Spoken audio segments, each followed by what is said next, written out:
time I think about the places I have known, I realize that times have changed. So I'll do what I can to make this house into a home. Yeah, yeah.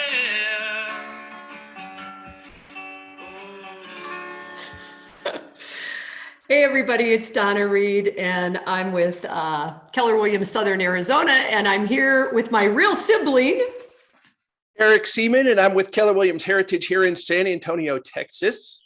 and I promise that one of these days we're going to get it together with that whole intro and the recording and so many technology devices and things that I'm just not, it's not my best thing. Whoa.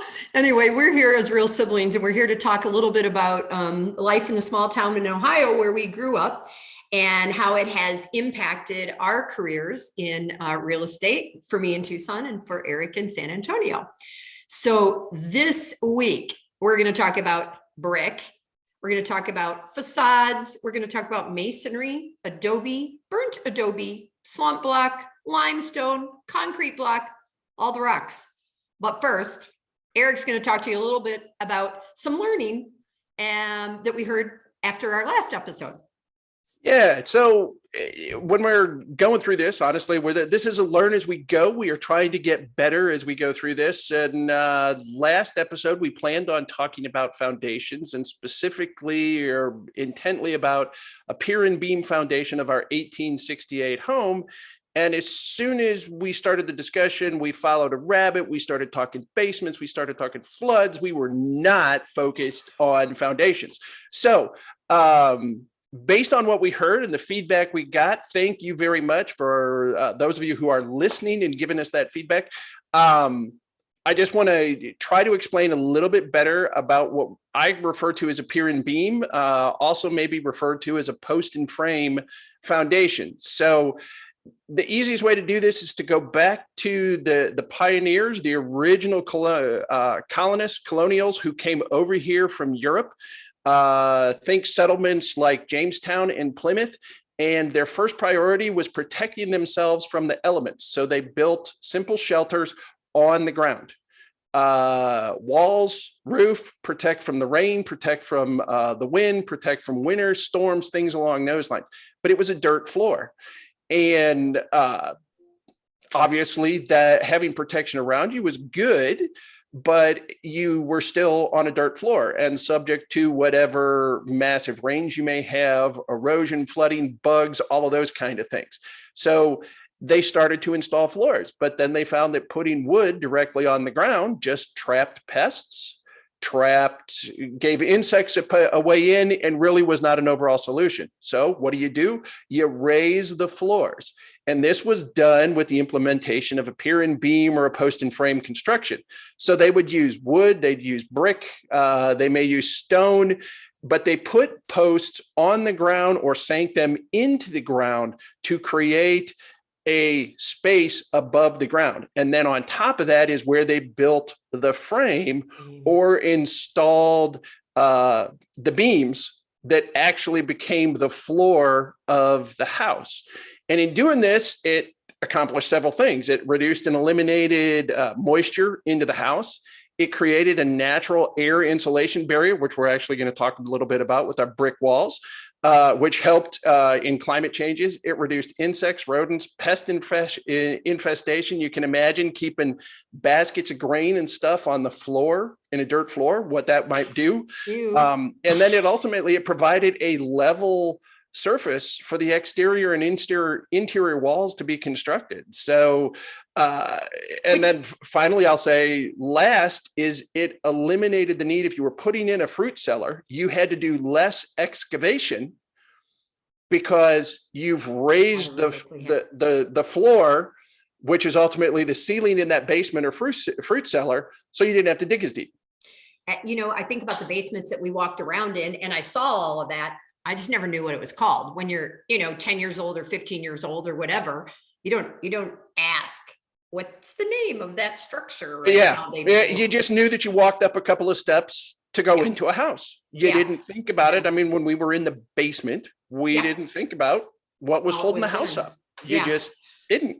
exactly. So hopefully that clears that up a little bit. And I'll just say that 1868, we talked about the house didn't have plumbing. Once we started with installation of rural electric, and with plumbing, that space that was created allowed all of that to go in a whole lot easier, and actually provided, think septic and sewer, a gravity feed system for getting wastewater out of and away from the house. Yeah, yeah. Interesting. Okay, so today we're going to talk a little bit about the exterior of the home. And so the home that we've spoken the most about in Lindsay that we lived in was 3 layers of brick. And it was self-insulated by having that, because not only were the bricks a certain way, but the air in between. So I have just learned that air is a better insulator than the block itself, which, as a non-science person, I would never have known that. And then Eric and I talked the other day about why red, and the fact that at the very first episode, we talked about the fact that I lived in 4 homes in Lindsay. So my 4th home was yellow brick. And so red and yellow were the most common colors. It was built in 1957.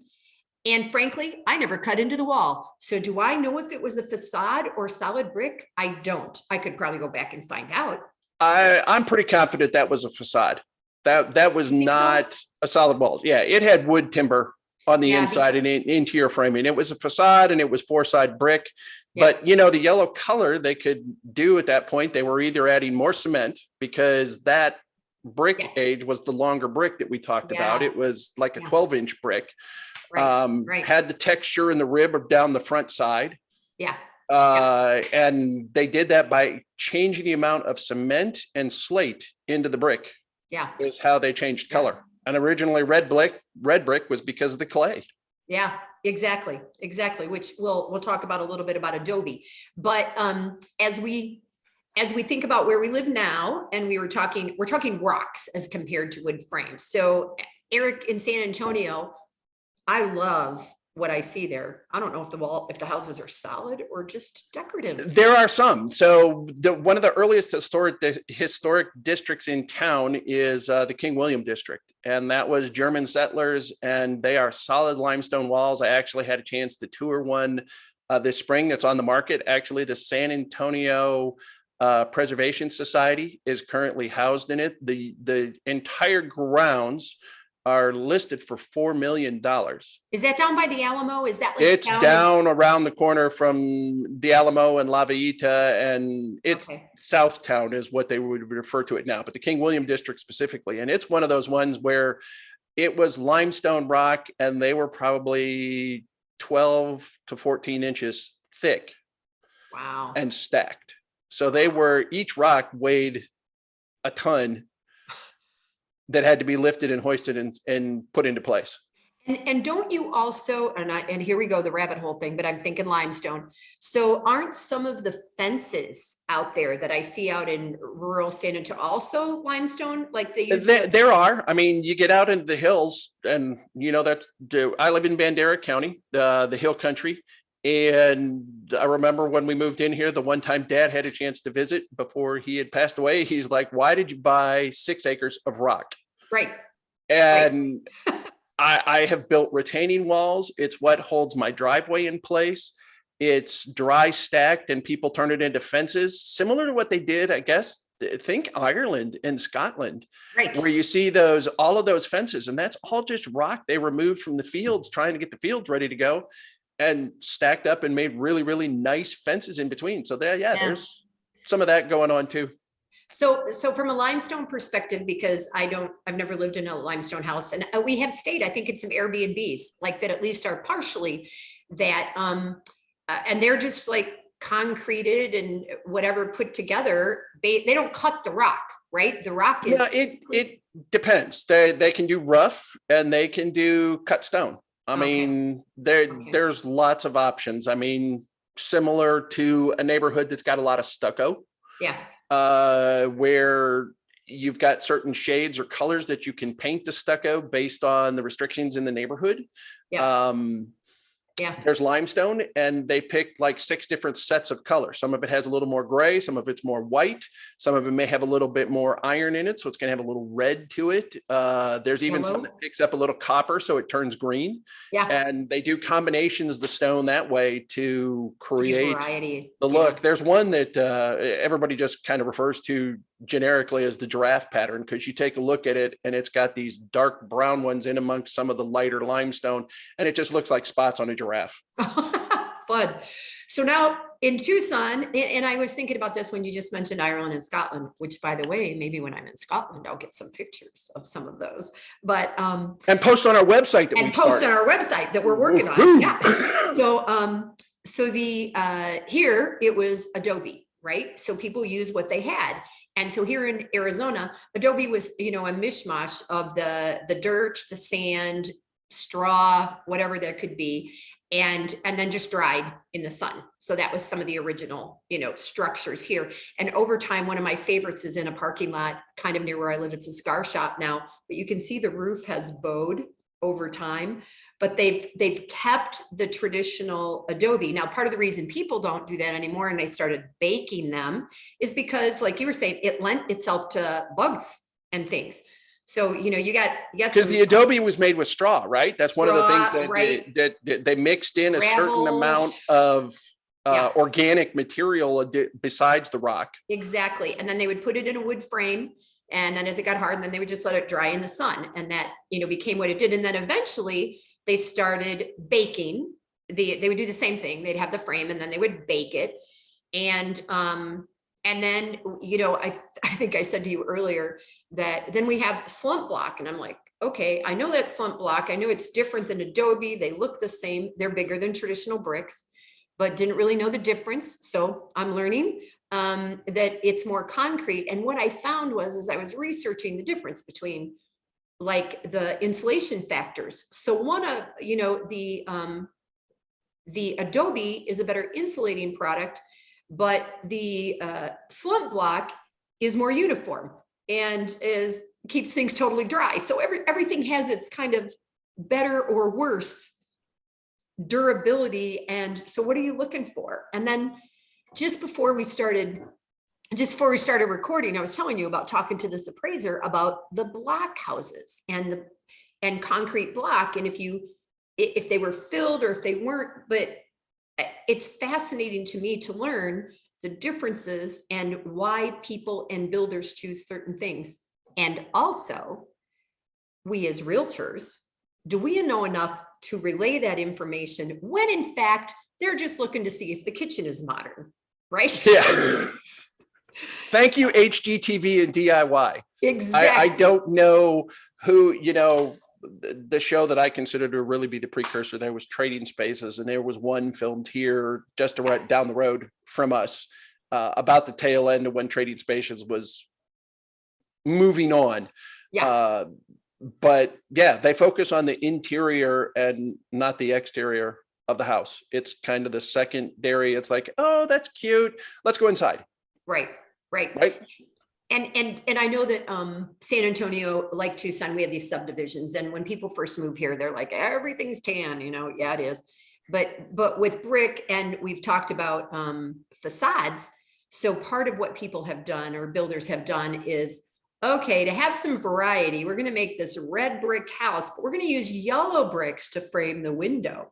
So those are there for decoration, and people can make diamonds and different shapes that are decorative, but aren't really serving a purpose except to be decorative and make your house look different than the others on the block. Right. And I mean, we refer to that as the elevation of the facade. Right. Like we talked about. I mean, you go into a neighborhood that's building new and it's like, well, this house is available. There's 5 different elevations. Yeah. And it changes the roof line and the pitch and the dormer window and the amount of brick, stone, mortar, whatever the front of the house is going to look like changes that up. Yeah. Yeah. But hey, before you go on, I want to go back, because what you were saying specifically about the Adobe and the Slump Block applies to our house in Ohio. Yeah. 1868. So doing some research on this, getting ready. The brick industry in Ohio really didn't take off until starting in the 1870s to 1880s. Oh, wow. And kind of grew until the 1920s. So when was our house built? 1868. That's right. So that means the We were a brick trendsetter. could have been brought in from Pennsylvania Oh, because the Atlantic coast colonists, the reason there's so much brick is there's natural clay there. They didn't even have to do much processing. They pulled it out, add water, and they ended up with brick. So there was a lot of brick that was being done. But our house, because it was before the industrial age, which again began late 1800s into the early 1900s, could have possibly been handmade kind of bricks. wow. And just to give you an idea, I had to do some math on this because it's like, okay, what does that actually mean? I don't think I ever, as much as I thought about our house and its uniqueness, I never thought about our house from a construction standpoint. Right. So our house had 10-foot ceilings inside and space for the floor. So I figured the walls were roughly 22 feet. And when I say 22 feet, that's from the top of that lower skirting founded that covered the piers and beams and up to where the roof line started. So 22 feet. And picturing our house, the Lynn Street side of it, roughly 30 feet of wall, even with the turns and that as it goes along. And then 30 feet down the Maple Street side facing the church, and then around in the corners. All totaled, when I did all of the math, I came up with about 2,374 square feet of brick that was needed to create the exterior walls. And that's after taking out accounting for 4 doors and windows and those kind of things. So the average brick was 9 inches by 2.5 by 4 inches. So what we see is the front of the brick in a house. If the brick is being used to build a house or a structure, you see the 2.5 by 9 inch side. If you were using that same brick for a paver, you'd see it on a sidewalk or a road on the 4 foot by 9 inch side. Okay. So our house, that airspace, is officially called a cavity. All right. So by the time you put the interior and exterior, because it takes 6.3 bricks to do 1 square foot, it took 32,541 bricks to build the original core of the house in 1868. Okay, just so y'all don't know, I would never have done all this research. There's differences between me and my sibling. Which is the reason that we both are here. So wait. Here's the pieces that, what does a dry brick that size weighs roughly 4.5 pounds. Holy cow. That means the brick weight itself was 146,000 pounds, or 73 tons of brick that were used to make the original core of our house before they even added the kitchen on. Please tell me there will not be a quiz. No, there's not going to be a quiz, but the last part that I found is there's an amount of moisture that a dry brick can consider to be absorbed. Right. So the weight of the house would fluctuate based on the absorption. During really, really heavy, wet seasons. It can gain up to 20% of its weight. So it goes from being 73 tons up to just under 88 tons of brick.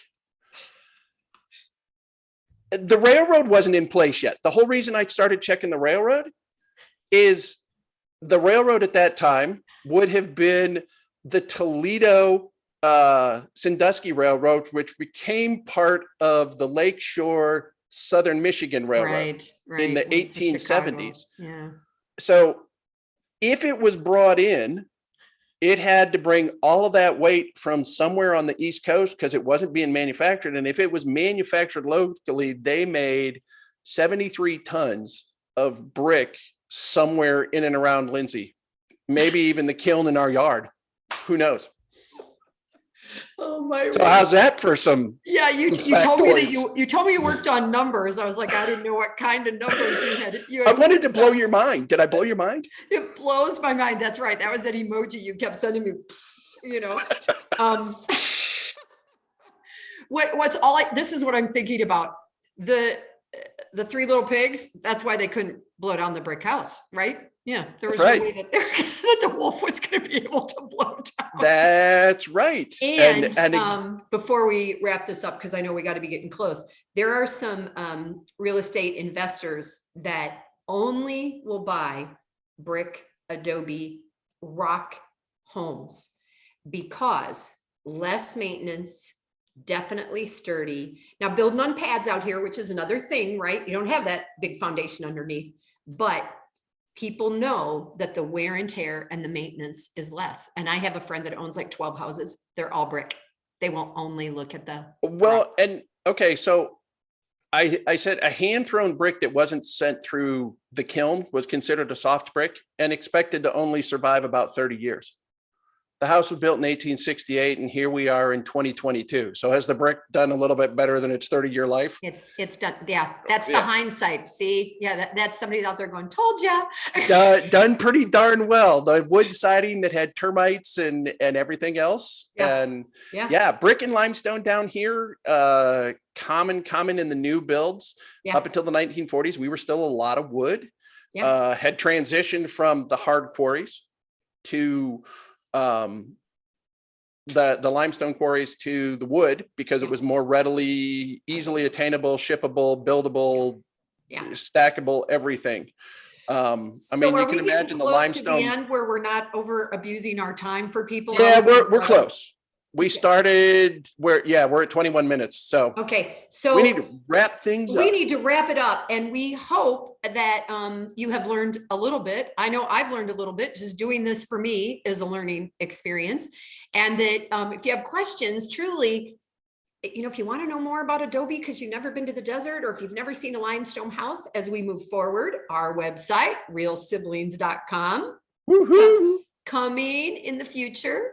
We're going to hopefully transcribe these and also be able to then post some pictures and show some things about what we're doing. So excited about that. And next time, Eric, are we talking about interior walls? Well, we were going to go to interior walls, but we may have some more exterior wall stuff we need to talk about because we really didn't talk about the construction. Chicken wire and styrofoam. Yeah, chicken wire and styrofoam, because that just instills confidence, right? Yeah. Alrighty, so Eric, you want to wrap it up for us? Yeah. So again, we want to thank everybody for listening, joining us. As I'll say, this stroll down memory lane, we reminisce and reflect about life in our small village impacted our lives and careers in real estate. As we wrap up, please keep in mind our goal is to communicate, educate, and connect with you, our listeners. If you're in Tucson or San Antonio, we are here to help you find the perfect property for your family to call home and create lasting memories in. And if you happen to be listening across the United States or even around the globe, understand that we are both part of extensive networks of professional real estate advisors, and we would be happy to connect you with a great agent. Remember, it may be simple, but it ain't always easy. And until next time, I'm Eric. I'm Donna. And we are Real Siblings. Yay. Every time I think about the places I have gone, I realize that times have changed. So I'll do what I can to make this house into a home. Yeah,